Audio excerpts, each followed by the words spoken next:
কিনা? সুন্দর সুন্দর আমল কে কত বেশি করতে পারো?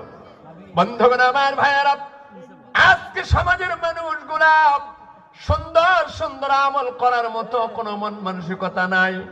এই আয়াত যখন নাজিল হয়ে গেল, সাহাবাই কেরামের মধ্যে কম্পিটিশন শুরু হয়ে গেছে। একজনের সঙ্গে আরেকজনের কম্পিটিশন, কে কত বেশি সুন্দর আমল করতে পারে, কার নামাজটা কত লম্বা সময় লাগায়া হইতে পারে, কে কত বেশি সময় জিকির করতে পারে, কে কত বেশি সময় কোরআন তেলাওয়াত করতে পারে। সাহাবাই কেরামদের মধ্যে একজনের সঙ্গে আরেকজনের কম্পিটিশন হয়ে যে, ও বন্ধুগণ আমার ভাইয়েরা, ইবাদতের আমলের আর আমরা মুসলমান, আমাদের মধ্যে কম্পিটিশন হয় কার চাইতে কে কত বেশি টাকার মালিক হইতে পারি। কথা বলুন ঠিক কি? ছোট ভাইয়ের একতলা বিল্ডিং আছে, বড় ভাই কেমনে দোতলা বানাবে?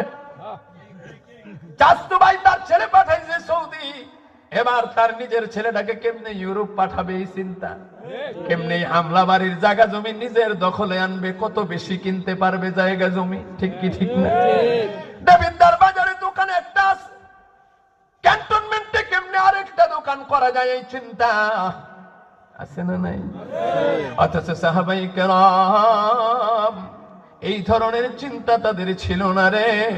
সাহাবাই কেরাম তারা দুনিয়াকে প্রাধান্য দেয় নাই, তারা আমার আল্লাহর ভয় কলিজার মধ্যে নিয়া, ইখলাস সালাত দিল নিয়া তারা তাদের জীবন যৌবন কাটিয়েছে, ঠিক কিনা? সাহাবাই কেরামের স্ত্রীগণ, তাদের মা বোনেরা এই জমিনের মধ্যে এমন ভাবে চলাফেরা করেছে, তারা হয়ে গেছে এই জমিনের সবচাইতে দামি সম্পদ। জোরে কোন আল্লাহু আকবার। আর বর্তমান সমাজের মা বোনেরা, তারা বন্ধুগণ আমার ভাইয়েরা, রূপ চর্চা করতে করতে তাদের সময় শেষ, আমল চর্চা করার সময় পায় না, ঠিক কি ঠিক না?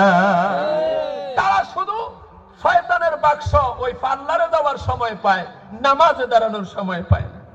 টিভির সামনে বৈশাখ ভারতের হিন্দি সিরিয়াল দেখার সময় পাও গো মা, তুমি নামাজের সময় পাও না, কোরআন তেলাওয়াতের সময় পাও না, ঠিক কি ঠিক না? যুবক তোমরা তো ঠিক ঠিক কইয়া চিল্লাও, তোমরাও কিন্তু শয়তান কম না। কথা কোন ঠিক কিনা? বর্তমান সমাজের যুবক এই অ্যান্ড্রয়েড মোবাইল সেট মোবাইলটার কারণে আজকে যুবক ও বন্ধু ধ্বংসের ধার প্রান্তে চলে গেছে, ঠিক কি ঠিক না? ম্যাক্সিমাম যুবক আজকে জীবন যৌবন শেষ করে দিতেছে এই মোবাইলের পিছনে। কি এক গেমস খেলে, এটার নাম বলে পাবজি। রাইতের 2টা 2:30, হ্যাঁ